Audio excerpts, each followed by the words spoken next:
Olá, ouvintes e leitores, sejam bem-vindos à nossa leitura bíblica comentada.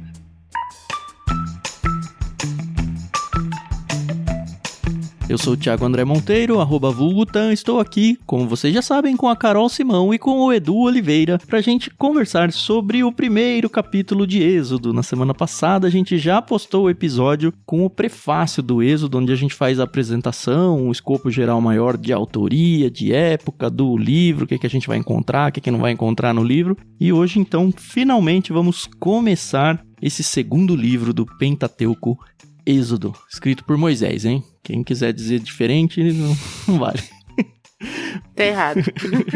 Bom dia, Carol. Bom dia, Edu. Tudo bem com vocês? Tudo bem. Oi, pessoal. Aqui é a Carol Simão. E eu gostei muito de gravar Gênesis e estou vendo que vou gostar muito de gravar Êxodo. Oi, pessoal. Tudo bem? Pastor Edu aqui. Oi, Carol, Etan. E vamos seguir nessa saga, né? Não falar Odisseia, porque vai que o Homero pede direitos, né? Então, é uma saga do Êxodo. É isso aí. Eu acho que o Homero era em grego, né? A gente aqui tá no hebraico, no caso. Ah, tem isso, né? A gente faz a leitura na NVT, como todos vocês já sabem. A gente agradece a Mundo Cristão por emprestar pra gente poder usar no projeto. A gente usa a trilha sonora da pianista Maria Lídia, a qual também agradecemos. E vamos aproveitar para fazer, de vez em quando a gente esquece, né? Mas de fazer a propaganda do nosso Discord. A gente tem uma comunidade de leituras coletivas, inclusive da Bíblia, no Discord. Ela tem crescido de uma maneira bem legal. E a gente faz as transmissões todas das nossas gravações também por lá. Então, se você quiser acompanhar, como a Amanda começou a fazer aqui hoje, né? A primeira vez que a Amanda Freitas está aqui com a gente. Tô mó feliz porque chegou no Discord agora e veio justamente porque maratonou o LBC e falou, agora eu preciso acompanhar online. Então, seja bem-vinda aí, Amanda, e todo mundo que tem vontade de chegar, vai chegando aí. Agradeço também o Bruno, que está aqui na sala, e quem mais for aparecendo ao longo da gravação. É uma oportunidade não só para vocês participarem das gravações ao vivo, né? Quanto de ler com a gente. A gente tem várias leituras coletivas rolando o tempo todo, então é uma experiência para que você que tem vontade de começar a ler e ganhar o hábito, ou que já tem o hábito e gosta de conversar sobre livros, estar com a gente. Para fazer parte é só acessar bit.ly/leitura coletiva. E põe um abraço, né? Porque é tudo de graça. Isso aí.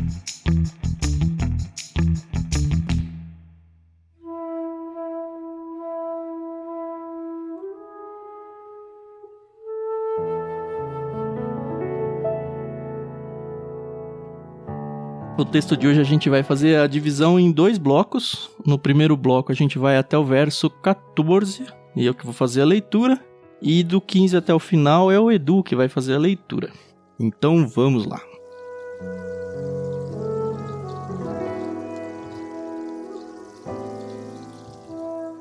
Estes são os nomes dos filhos de Israel que se mudaram para o Egito com Jacó, cada um com sua família. Ruben, Simeão, Levi, Judá, Issacar, Zebulon, Benjamim, Dan, Naftali, Gade e Aser.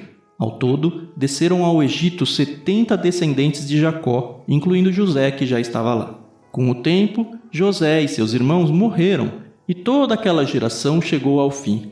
Mas seus descendentes, os israelitas, tiveram muitos filhos e netos, multiplicaram-se tanto que se fortaleceram e encheram a terra. Por fim, subiu ao poder no Egito um novo rei que não sabia coisa alguma sobre José. O rei disse a seu povo: Vejam, agora o povo de Israel é mais numeroso e mais forte que nós. Precisamos tramar um plano para evitar que se tornem ainda mais numerosos. Se não o fizermos e houver guerra, eles se unirão a nossos inimigos, lutarão contra nós e depois fugirão desta terra. Assim, os egípcios nomearam capatazes para dirigir o trabalho do povo. Sob opressão, os israelitas construíram Pitom e Ramsés, 2 cidades que serviam de centros de armazenamento para o faraó. Porém, quanto mais eram oprimidos, mais os israelitas se multiplicavam e se espalhavam, e mais preocupados os egípcios ficavam. Por isso, os egípcios os forçavam com crueldade a trabalhar pesado. Tornaram a vida deles amarga, obrigando-os a preparar argamassa, produzir tijolos e fazer todo o trabalho nos campos. Eram cruéis em todas as suas exigências.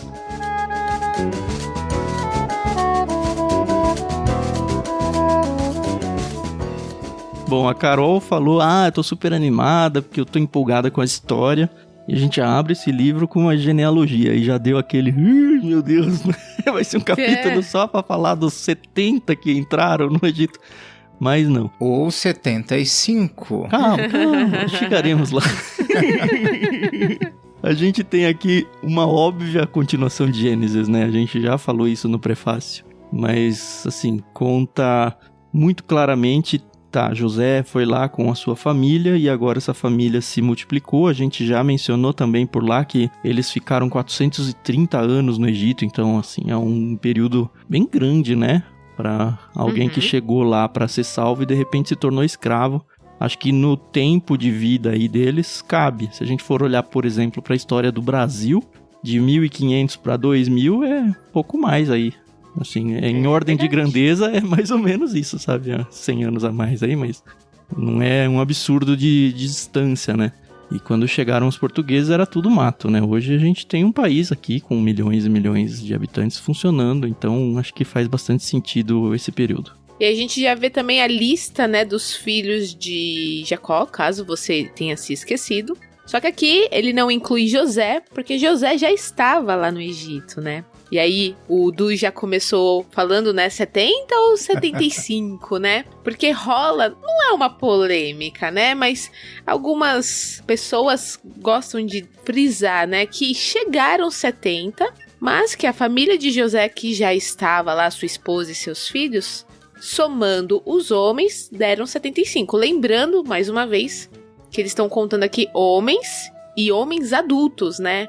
Então, não conto nem as mulheres nem as crianças, porque eu tenho certeza que esse número dobraria no mínimo para umas 150, 200 pessoas, vai. Tem muita preocupação, às vezes excessiva, quando falamos em números dentro da Bíblia, né? Porque tem textos que, sim, você percebe que o contexto traz informações com exatidão, o alvo é mostrar algo exato, mas algumas vezes não é essa a preocupação do escritor.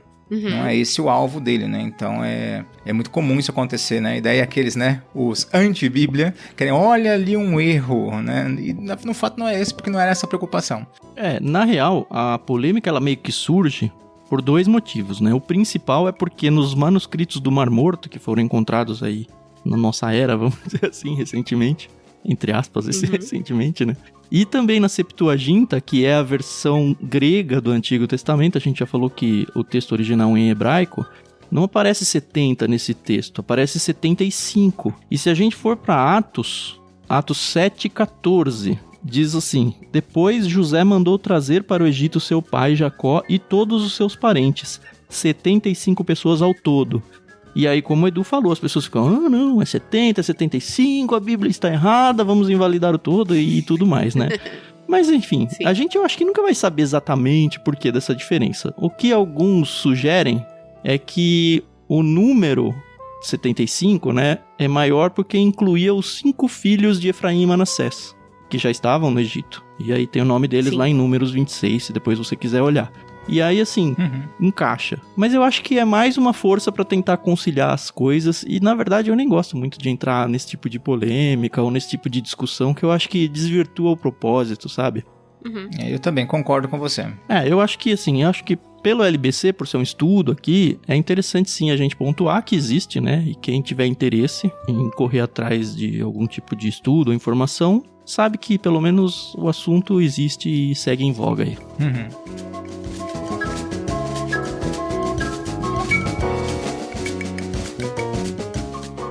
E é interessante, quando a gente olha, a gente estava conversando já na última semana, no prefácio, né? Como olhar essa história, você falou 500 anos aí, né? Quase 500 anos. Como o Brasil é novo, né? É um menino, né, na história. Pois é. Então. Diante desses povos, da história desses povos aqui. Mas imaginar, como eu falei na última semana, né? Que Êxodo é um tratado sobre a providência de Deus. Deus provendo, Deus cuidando, Deus se fazendo presente na história. E ao mesmo tempo de se imaginar que são 430 anos que se passaram e cadê a voz de Deus aqui, né? Porque nós queremos, né? Deus, cadê você? Deus se apresente. E o tempo de Deus não é o nosso, né? Não é verdade. Isso é muito interessante.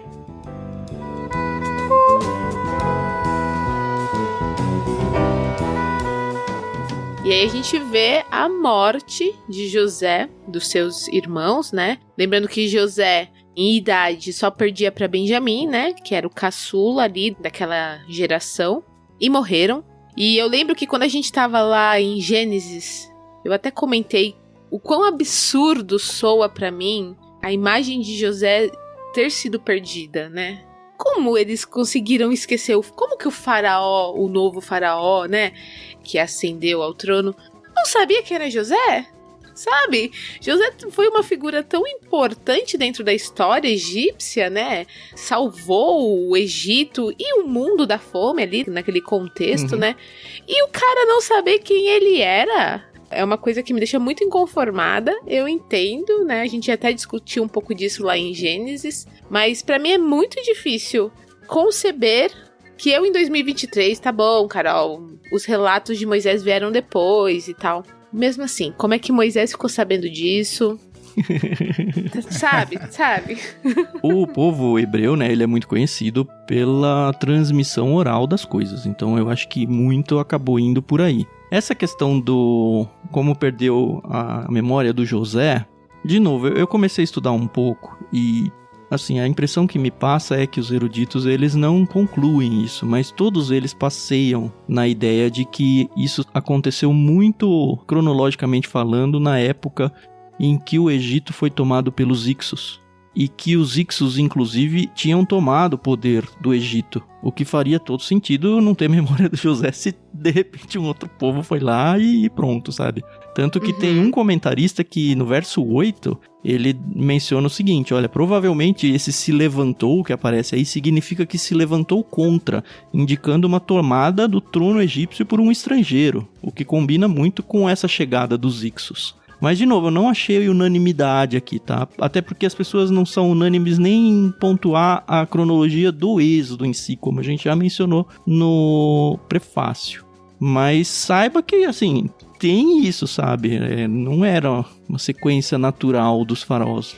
Tem as guerras e as tomadas de poder e tudo mais. Nesse sentido, tem acontecido antes ou durante...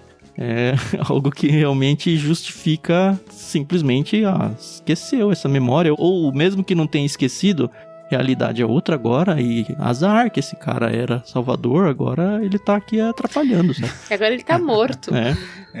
Faz sentido a questão da invasão dos Ixos, né?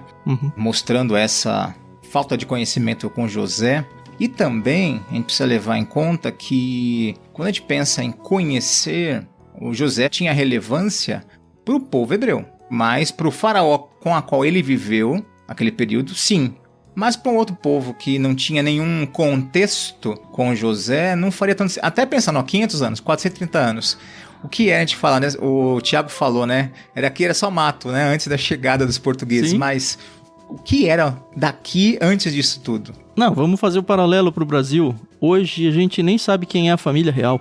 É isso aí, cara. Que grande coisa eles têm, sabe? Imagine só.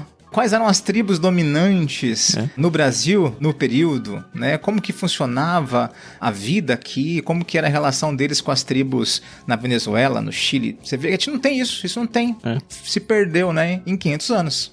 Então, é comum se você vê uma lacuna de tempo, invasões, guerras, tomada dos Ixos, eu creio nela porque acho que se encaixa melhor com a cronologia mais tardia, né, do Êxodo. Então, faz sentido alguém que já não saber quem era esse tal de José. Para os hebreus fazia todo sentido, mas para quem não tinha essa relação de sangue, e até tendo relação de sangue a gente tem dificuldade, né? A gente conhece meu avô, meu bisavô, e daí? E aí pra frente, né? Ou pra trás, né? É verdade. É, verdade.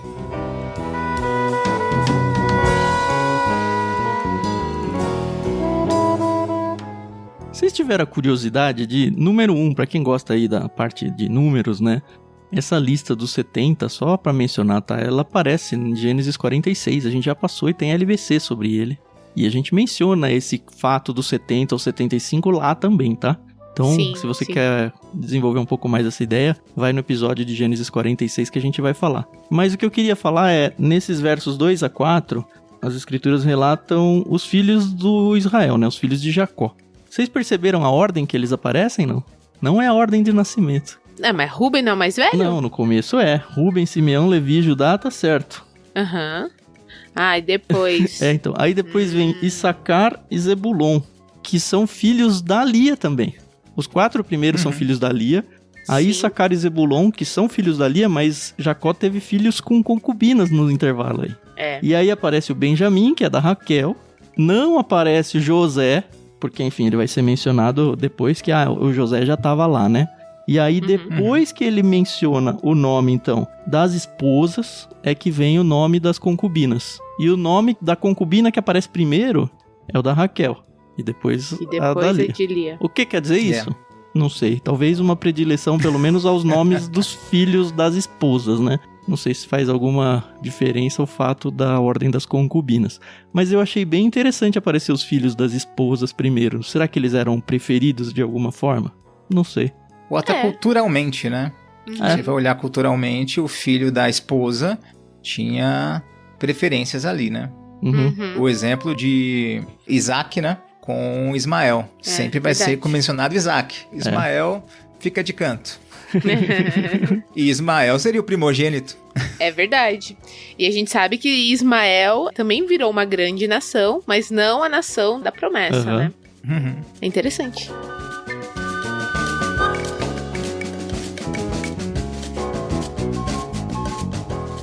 E a gente vê que os bichinhos se multiplicaram, né? Demais, Isso Carol. é fato. E aí? Não tinha TV, não tinha internet, não tinha celular. Não tinha livro, né? Não, mas é interessante isso aí que a Carol falou. Porque não só essa brincadeira, né, de não ter TV nem nada, mas isso aí é um projeto de Deus. E como que a gente sabe isso? Eu trouxe aqui para ler para vocês Gênesis 15. Também a gente já gravou sobre isso. Gênesis 15 eu vou ler do 13 ao 16, tá? Isso aqui é a promessa de Deus para Abraão. Olha só. Então o Senhor disse a Abraão, a Abrão na época ainda, né? Esteja certo de que seus descendentes serão forasteiros em terra alheia, onde sofrerão opressão como escravos por 400 anos. Mas eu castigarei a nação que os escravizar, e por fim eles sairão de lá com grande riqueza. Você, por sua vez, morrerá em paz e será sepultado em idade avançada. Depois de 4 gerações, seus descendentes voltarão a essa terra, ele estava em Canaã, né, na época, pois a maldade dos amorreus ainda não chegou ao ponto de provocar o meu castigo. Olha, muito tempo antes, ele falou, meu povo vai ser escravo por 400 anos, e eu vou tirar eles de lá, e vocês voltam para cá, e vai demorar tudo isso por misericórdia aos amorreus, uma oportunidade para arrependimento. Os amorreus aí, os cananitas, né? Para mim, essa permanência longa aí da família do Jacó no Egito era claramente um projeto divino, sabe? Deus tinha falado para Abraão que os descendentes aqui iam receber a terra de Canaã lá, já tinha profetizado 400 anos, e eu gosto de ver essas profecias sendo cumpridas, né? É muito legal porque, enfim, dá uma esperança para nós de cumprimento de profecias que ainda não foram cumpridas. Sim. E outra coisa, né? Se a gente for olhar, e eu não tô nem mais olhando pro Abraão, eu tô olhando agora para o José chegando no Egito. Eles eram uma família. 70 pessoas ali, era família, o clã no máximo, assim, que daria para usar esse nome. No máximo um clã. Mas aí no verso 9, aparece uma palavra interessante. O rei disse a seu povo, o rei, o faraó no caso, né? Vejam, agora o povo de Israel é mais numeroso e mais forte que nós. É a primeira vez nas escrituras em que essa palavra povo, algumas traduções mudam por nação, é usada para os israelitas. Então, foi lá que ele se tornou um povo. E se a gente for olhar para o número de pessoas que saíram de lá depois, no Êxodo, a gente vai estar avançando um pouco, né? Mas a gente está tentando entender essa quantidade de pessoas. Entraram 70, que é o que o texto disse. Lá em Êxodo 12, a gente vai ver que tinha cerca de 600 mil homens, além das mulheres e crianças. E se a gente for pensar que cada homem tem uma esposa, e a gente sabe que na cultura alguns tinham mais do que uma, e 2 filhos, coisa que a gente também sabe que era muito mais, e contar ainda que essa contagem é só para as pessoas aptas para guerra, então acima de 20 anos, e tem uma outra contagem que aparece também em números, que menciona até um número mais certinho, 603.550, só que sem contar os levitas, então 12 avos, sabe? Isso passa fácil de 2 milhões de habitantes, sabe? Sim, 70 sim. pessoas. Não é à toa que Pois o Faraó é. tá com medo aqui, né? Há alguns anos, a minha avó completou 90 anos. Hoje ela tem 96, hoje 2023, ela tem 96 Que anos. legal. E aí, os filhos decidiram dar uma grande festa. E eu acho que foi a primeira e única vez que a gente conseguiu reunir muita gente da família. E eu e o Du estávamos nessa comemoração e não tinha nem amigos, era só família. E aí fizeram uma árvore genealógica da família da minha avó, ela sendo a matriarca. Uhum. E eu lembro que na época, só os netos, e a minha avó já é tataravó, mas só os netos deram mais ou menos 72. Olha, a família do Então, José aí. Então. E pensando que os meus tios não tiveram tantos filhos quanto possivelmente os parentes aí de José, né? Uhum. Eu tenho tios que tiveram só 2 filhos. Aí 400 anos pra vocês virarem 2 milhões, hein, Carol? Dominar o Brasil. Você viu? Não sei, não. Mas, enfim, é legal porque quando Deus fez a aliança com Abraão, né? Abraão pensou, tá bom, o negócio daqui a 400 anos, né? Que vai acontecer. Ah, lembra que o Abraão era infértil, né? A Sara, no caso, né? Sara era infértil, exatamente. Velhos, sem filhos, e foi prometido pra eles que eles se multiplicariam e se tornariam uma grande nação. Que Então tem coisa que você só pode realmente colocar na conta de Deus no sentido de que, tá bom, Deus, se o Senhor tá falando, vai acontecer, eu não sei como, eu não sei quando, né? Mas se o Senhor, que é o Senhor, tá falando, quem sou eu na fila do pão, né? Como eu falei, tratar sobre providência, entender que Deus está presente na história, ativo, né, e claramente preocupado com a história, né? Ou não no sentido preocupado de estar ansioso, né? Mas acho que às vezes ele dá risada da gente, né? Ele fala assim, vocês não sabem da missa um terço. Pois é. Bem assim Do que está mesmo. por vir. Exato. É incrível. Ah, isso tem que dar pra gente um assombro, que acho que só de parar 10 minutos pensando dá, né? Mas também uma confiança de que, ó, se é Deus que tá no volante, por que eu vou me preocupar, sabe, com o trajeto? É ele que tá no volante. Exato. E ele é Pois o meu é. pai, né? Que bom, né? Ele não é alguém Que bom, inimigo meu. Quem tem que estar preocupado, e de fato o texto mostra que tá preocupado, é o Faraó. Porque, cara, como assim que uma família se tornou desse tamanho aí? A gente precisa ter algum tipo de reação, porque... Ó, eu também teve um outro livro que mencionou que os Ixos, eles têm uma origem semita. Um livro só que eu vi fala isso. E que é bem provável que, de alguma forma, eles ou fossem aliados dos judeus, dos hebreus, né, dos israelitas, ou que tivesse algum tipo de proximidade que faria com que os egípcios tivessem receio de que essa aliança acontecesse mais facilmente. O que dá mais tempero pro caldo todo, né? A Bíblia não tá falando isso daqui, tá? Isso aqui eu tô trazendo com coisas externas. Mas Sim, é sim. fato que Israel agora era uma ameaça, assim, pra segurança nacional do Egito. E mais do que Pois uma é. ameaça, ela era uma, talvez a mais importante, né, fonte econômica, assim, a escravidão. Eles escravizaram esse povo e, assim, todo o reino deles, o império, sei lá que nome usar pra isso, mas a parte econômica se baseava no trabalho escravo. Então a gente precisa manter esse grupo sob controle. Cuidado, ele não pode crescer tanto, porque se ele... Não é a preocupação dele aqui, que ele fala, ó, se ele se aliar com os nossos inimigos, Já era. já era. Ó, vejam, agora o povo de Israel é mais numeroso, mais forte, precisamos tramar um plano para evitar que se tornem ainda mais numerosos, se não fizermos e houver guerra, eles se unirão a nossos inimigos, e cai muito com esse estudo que eu fiz aí de aliar com os Ixos, né? Lutarão contra nós e depois vão fugir, então a gente vai ser derrotado e vai perder os escravos. Algumas versões ainda usam e tomarão, ao invés de fugir, falam tomarão a terra. Tem algumas que falam, isso eu não prestei atenção. E tomarão a terra. E pensando nisso, é interessante notar, né? Historicamente, a gente vê grandes potências sempre com seus planos xenofóbicos. É bem interessante observar isso. Uma grande potência sempre precisa ter gente para subjugar, para confirmar a sua tentativa, né, de superioridade, de controle. Então isso já está claro aqui, né? Natureza humana, caída, depravada e sempre, ao invés de preservar o outro, querendo usar, né, do seu igual. Ele não era um bom estrategista, né? Porque ele podia ter se aliado, né, aos hebreus e terem virado uma grande potência, né, pras guerras, enfim. Não sei. Será? Por que eu não ia preferir, uma vez que eu sou numericamente maior e com poder, se os egípcios dessem isso, por que eu não ia querer tomar o poder para quem são os meus?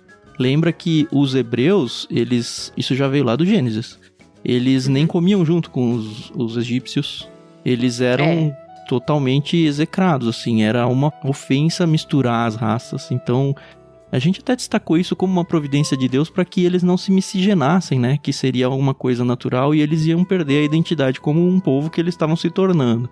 Mas essa preocupação é mais com os homens, né, porque tanto pra frente que a gente vai ver que as mulheres, né, elas acabam sendo absorvidas, né? Elas não são contadas na linhagem, né? E elas são absorvidas pela cultura, né, egípcia, hebreia, enfim. Uhum. Então, isso é mais com os homens. E pelo visto, eles eram meio parrudos, né, porque estavam com medo de entrar em guerra com eles, né? Então, vamos subjugar os caras. Eles eram escravos, eles trabalhavam com coisa braçal, com certeza tinham a sua força e o seu vigor aí que oferece um risco. Dá pra se imaginar, saltando, né, pro Novo Testamento, por exemplo, no tempo de Cristo.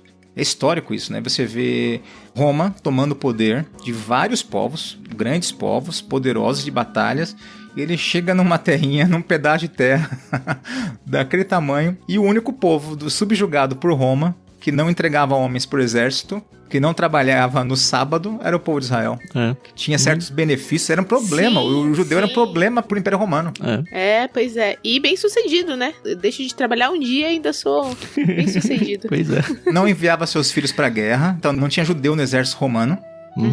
Porque era comum, né? Todos os povos, quando eram subjugados, entregavam seus homens e seus filhos e os filhos dos seus filhos como soldados para Roma. E era uma forma deles trazerem a cultura romana aos descendentes desse povo, né? Então eles tiravam, né, aquilo que é natural do povo, né? Então o cara se tornava tão romano quanto um que nasceu em Roma com o passar do tempo, né? Era uma estratégia do Império Greco-Romano essa miscigenação de língua, de cultura, de tudo, né? Que é justamente para que o povo perdesse essas raízes. Identidade,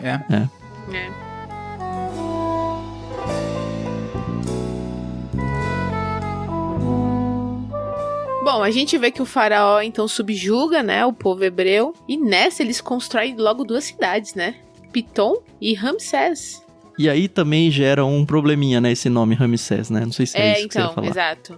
Sim, todo mundo acha que o nome do faraó era Ramsés, mas quando você vai atrás, você dá uma estudada, pelos registros históricos, o faraó se chamava Amoses ou Amosis, não sei como se pronuncia primeiro, né? Amoses primeiro.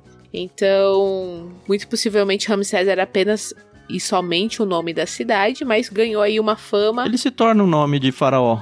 Lembra que quando a gente abriu no prefácio, a gente mencionou que tem 2 grupos que defendem a época como 1400 e alguma coisa e outra com 1200 e pouco. Isso. Esse do 1200 e pouco é Ramsés, quem está governando. Isso, Ramsés III.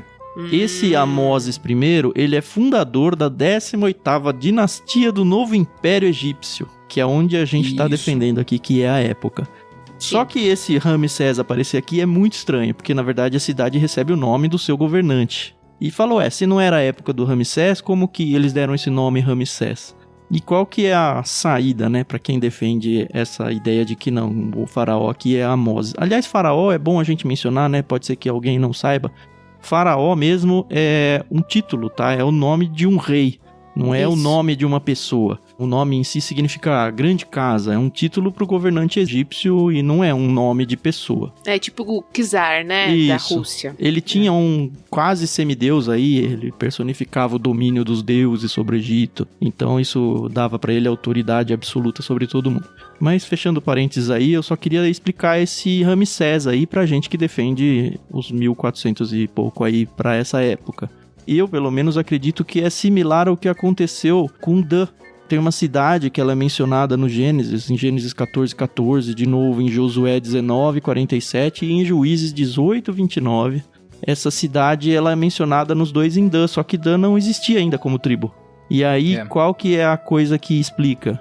Olha, antes essa cidade se chamava Laís, na época da composição desses textos que eu mencionei, mas ele fala, mas aparece Dan, muito provavelmente um copista mais à frente, quando já tinha Dan existindo, falou, bom, Laís aqui as pessoas não sabem mais onde é onde é Dan, então eu vou trocar o nome aqui por Dan, porque aí todo mundo, pensando no mapa, vai saber onde que é. eu defendo a ideia de que foi isso que aconteceu. O Ramsés aqui aparece como, agora sim faz sentido e é uma atualização do texto, vai. Mas também Sim. não dá pra ter certeza de nada. E também a questão de nomes que eram o faraó, em outros povos também, ganhava um novo título, né? Também, além do título, um novo nome, Sim. né? Quando subia ao poder. Então isso também era muito comum. Né? Assumir o nome do vô, do tataravô, do bisavô. Então isso também não era estranho. Ter tido um Ramsés anterior, né?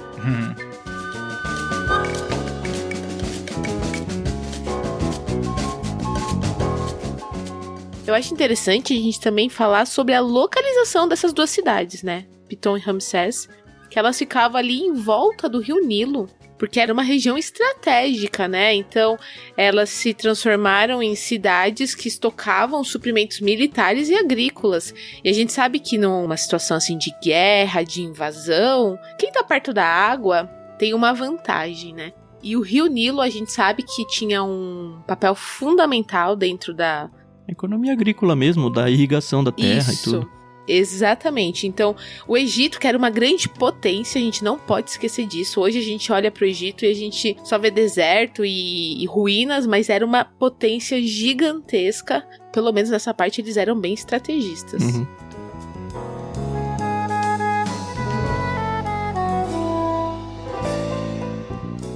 Tem um texto que eu li, é também mais uma curiosidade arqueológica, né? Que aqui menciona eles fazendo tijolos e tudo, né?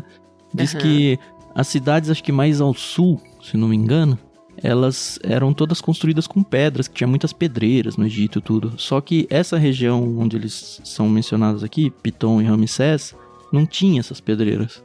Então foi desenvolvido essa tecnologia de construção com tijolos de barro e tudo mais, e argamassa, esse tipo de coisa. Não sei se isso aí no Egito é até hoje, na questão de, assim, achados arqueológicos, esse tipo de coisa, acredito que até seja. Mas, assim, achei interessante pra quem gosta de tentar se localizar nos mapas e tudo, né? E agora fica aí um questionamento. As esfinges, as pirâmides, foram os hebreus quem construíram? Sei lá. Ou os ETs, né? Eu gosto de pensar que sim, mas não bato meu martelo. Eu nem sei se é a mesma região do Egito. Então, mas eu gosto de pensar que o povo, por estar escravizado e ter que trabalhar tanto, foi o responsável pela construção ali do... Não seria surpreendente, não.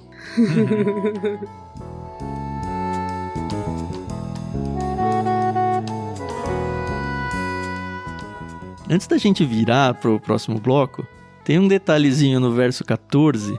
que também li, eu vou anotando, mas eu não vou pegando as referências, né? Mas acredita em mim, tá? Tem até anotado entre aspas aqui.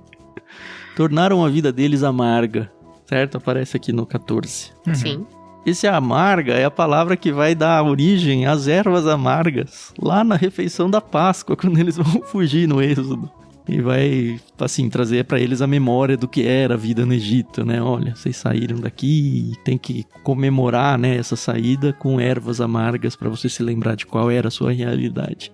Uma vida amarga. Isso faz parte do ritual. O ritual tem isso mesmo. A erva amarga tem esse simbolismo mesmo.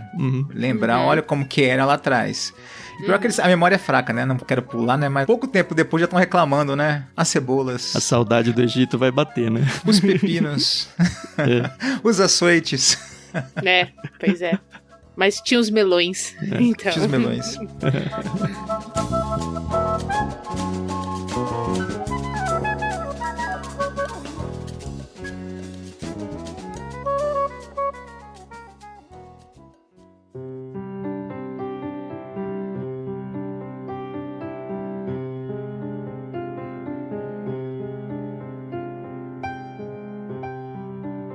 Muito bem, podemos virar pro próximo bloco? Bora. Podemos. Então agora sim, Edu, sua vez a partir do 15. Então vamos lá, verso 15.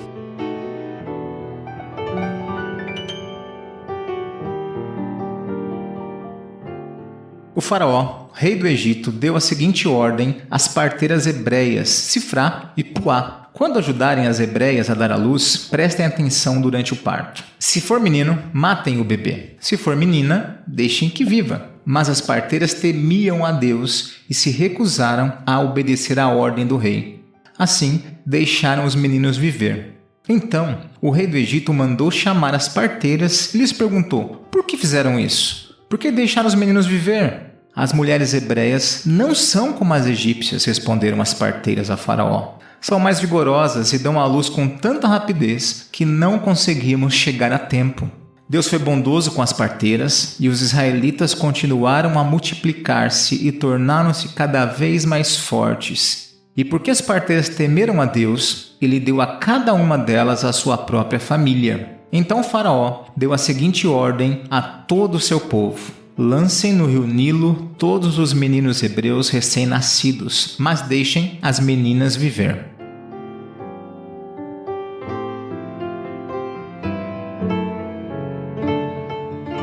Você acredita? Bom, vocês vão acreditar.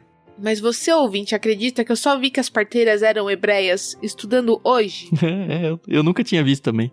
E foi só um lugar que falou que Sifrá e Puá são nomes semíticos, não egípcios. Eu acreditava, olha lá, como, né, aquela coisa, né? Sempre ouvia a história. Então eu acreditava que essas parteiras, elas tinham sido enviadas pelo faraó desde o início para vigiarem as hebreias, entendeu? Mas aí hoje estudando eu vi que Sifrá vem do hebraico e significa beleza, e Puá, que também vem do hebraico, significa sopro, declaração. Aí eu falei, ué, como assim elas têm nome hebraico? Aí eu voltei e vi, né? Parteiras hebreias, eu, gente... E outra, só tinham duas? Para um povo daquele tamanho? Né? Pois acho que elas eram as encarregadas.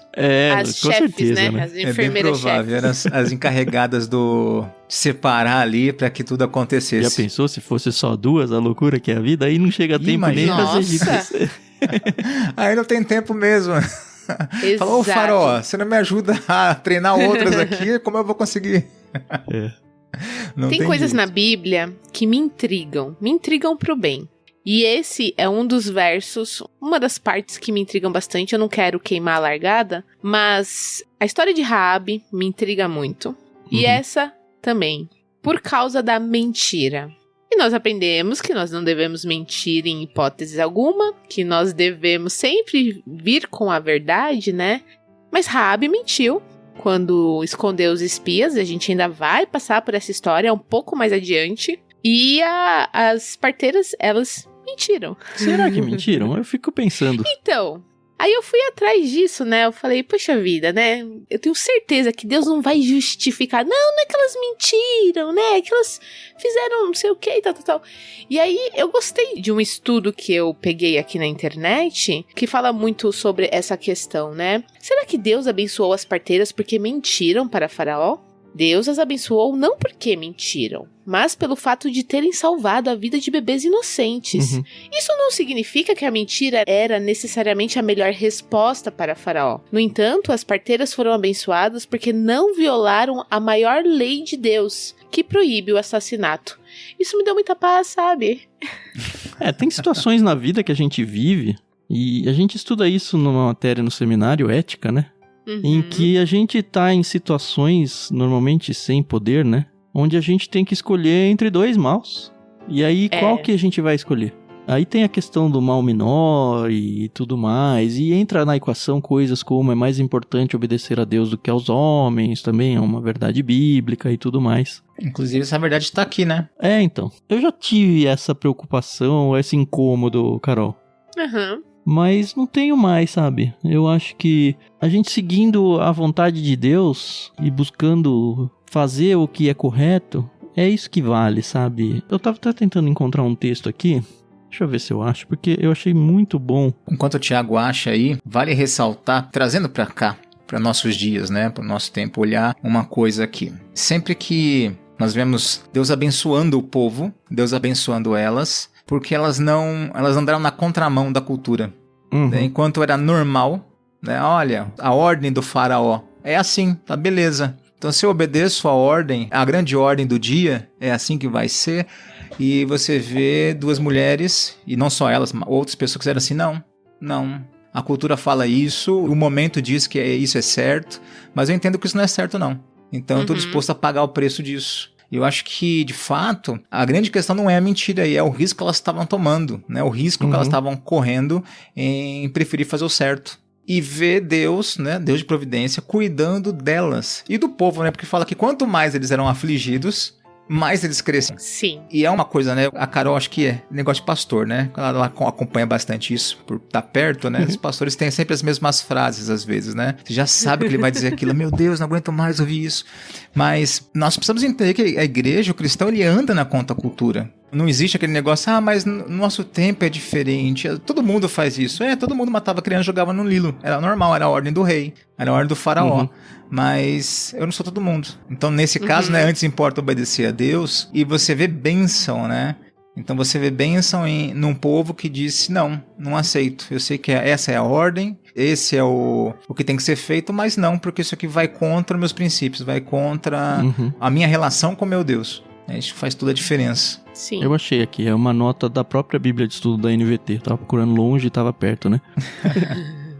Olha só o que diz aqui. As diferenças entre o faraó e as parteiras são drásticas. Ele possuía grande poder político e militar. Elas, nenhum. Ele tinha grande prestígio oficial. Elas, muito pouco. Ele era um homem. Elas, mulheres. Ele fazia parte do povo que detinha o poder. Elas eram escravas. Ele era rico. Elas eram pobres. Elas poderiam facilmente ter sido coagidas à obediência, mas não foram. E isso mostra pra gente que nada disso aí, dessas diferenças de poder e de riquezas e do que for, importa muito pra Deus, né? E que não importa a nossa situação, a gente sempre pode optar por seguir a vontade de Deus. E por que não, sabe? Elas colocaram a vida delas em risco aqui. Sim. Muito, sabe? O faraó podia falar, bom, já que vocês não fizeram isso, vocês vão ser mortas. Vocês vão dar a vida de vocês no lugar da deles. Mas Deus não só as protegeu, como deu descendência pra elas, né? Muito bonito de ver isso. Muito. Só que elas não tinham promessa disso. Elas só falaram, não, vou obedecer e seja o que Deus quiser. E foi o que Deus quis, né? E tem mais uma questão. Quando o faraó pergunta pra elas, né? Por que vocês fizeram isso? Eu não dei uma ordem. Afinal de contas, ele é o faraó, né? E, gente, chega a ser um pouco cômico, né? O que elas falam. Não, mas o senhor não tá entendendo. Elas são diferentes. A gente chega lá e já nasceu. Como se isso também fosse um impedimento para cumprir a ordem do faraó, né? Ué, já nasceu, beleza. Eu vou cumprir a ordem e matar. E, gente, isso pra mim, que sou mãe, sou um absurdo, entendeu? Que você ter o seu bebê ali depois de 9 meses no seu ventre, e você poder segurar e sentir ele, o cheiro, enfim. E, assim, é a misericórdia de Deus mesmo, né? Porque o faraó também naquele momento podia ter falado, como o Tan falou, então vocês vão morrer, porque vocês não estão me obedecendo, eu vou pôr quem me obedeça. Mas ele não fez isso, né? E assim, até nisso a gente vê a mão de Deus, no sentido de que Moisés ainda não tinha nascido, e o próprio faraó tinha uma filha que depois vai ter um papel muito fundamental aí. Então, assim, é aquilo, é confiar em Deus, é confiar. Até o capítulo 12, que é quando vai acontecer de fato a saída do Egito, né? Vai ser uma atrás da outra de como Deus estava totalmente envolvido na questão tanto dos nascimentos aí, quanto do crescimento da nação, né? Porque, assim, nenhum decreto do faraó vai funcionar em momento nenhum, é impressionante isso. E ele tenta muitas vezes, ele tenta fazer várias coisas. E eu fiquei tentando imaginar qual que era o plano do faraó aqui, antes da matança dos meninos, né? Do jogar no rio, que eu quero dizer, né? Qual que era o plano dele dessa de, deixa os meninos morrerem e deixa as meninas vivas? Eu falei, por que não mata todo mundo, né? Nasceu o hebreu, mata. E aí, assim, não precisa de 2 neurônios pra juntar e falar, porque senão ele vai perder os escravos, né? Então, o que ele esperava aí? As mulheres, quando elas crescem, elas são dadas em casamento, sei lá, a egípcios, a escravos de outros povos ou alguma coisa desse tipo. E eu destruo a unidade dos hebreus, porque, principalmente para os hebreus, eu não sei como era no contexto egípcio, mas era muito patriarcal, né? Essa linhagem dos homens, então não tem mais homem, se perde essa identidade.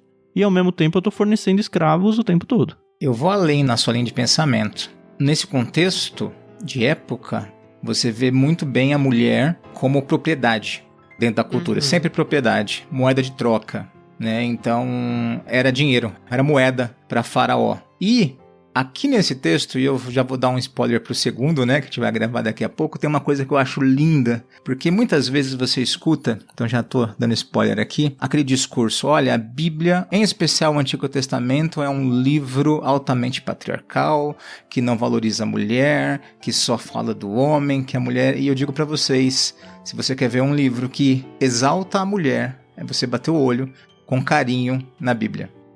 No Antigo Testamento, inclusive. E no Antigo Testamento, porque Sim, você vê o início do Êxodo, nós não temos o nome do pai de Moisés. É verdade. E você vê ele começando a história do livramento, dando nome, citando 2 mulheres, 2 escravas. Cifra e Poá. E depois você vai ver mais uma mulher sendo citada, o que é muito incomum, normalmente, vai citar o homem. É o cabeça da família. Sim.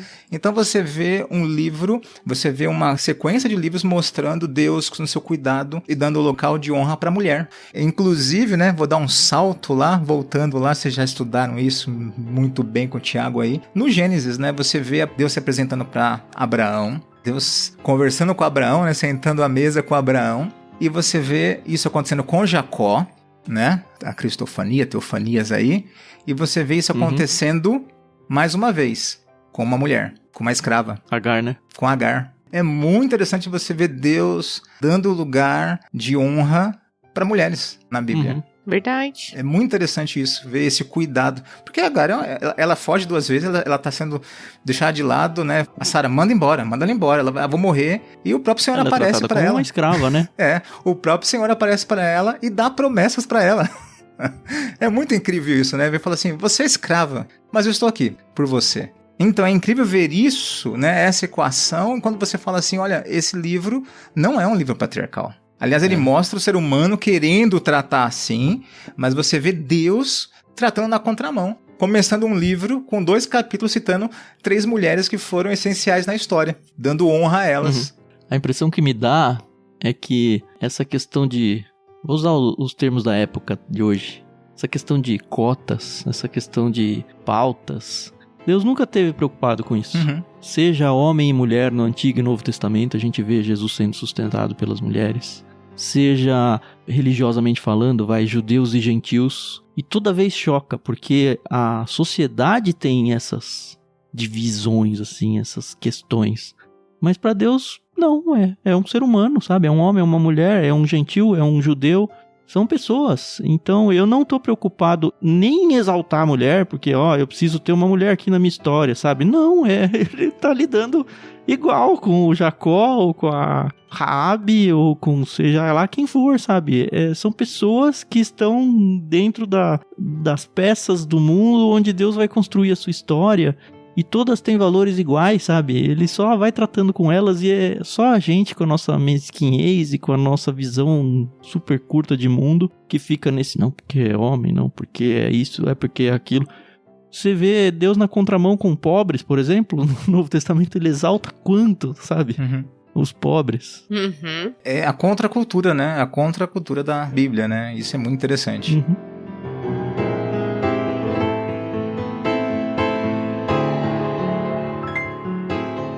Bom, o fato é que não deu certo, né? A matança dos bebês. E aí tem um plano novo, né? Que é novo aqui, mas a gente que conhece a Bíblia já viu que também teve um outro governante que tentou fazer meio que a mesma coisa na época de Jesus. E também não deu certo, né? Tá falando de quem? Vai lá, Herodes, né? Do Herodes tentando matar o Messias, né? Que não sei quem é, Sim. Tudo bem, mata todo mundo e aí o Messias vai... Não foi. E uma coisa muito legal, né? A alusão de Herodes, né? Com Jesus, e Jesus foge pra onde? Então verdade, pode ir pro Egito. É muito doido isso. É verdade. Só que, o que acontece? Você tá aqui, né, ali, imerso na história, e aí, no auge, no ápice, no clímax, acabou o capítulo. E aí acabou gancho. a LBC. É tipo seriado, né? Isso. É pra não perder a audiência, isso entendeu? Aí. Tá certo. Vou deixar tudo preparadinho pro próximo capítulo. Mais uma mulher citada aqui, mais uma história linda citada aqui. Um capítulo gostoso demais, né, de ler. Muito bom. Puxa, eu tinha falado que Êxodo é muito gostoso de ler. É envolvente, sabe? A gente vai rápido. A gente tá aqui gravando há quase 1 hora e parece que foi 15 minutos. É verdade. É verdade, muita riqueza, né? Os relatos, né? Como você falou, né, Tan, que você gosta disso, eu gosto bastante também, porque tem muita coisa para se tirar, né? Para se aprender, para se linkar, né? Com nossos dias, com nossa história. A gente se coloca na história com mais facilidade, eu acho. Verdade, eu gosto bastante também.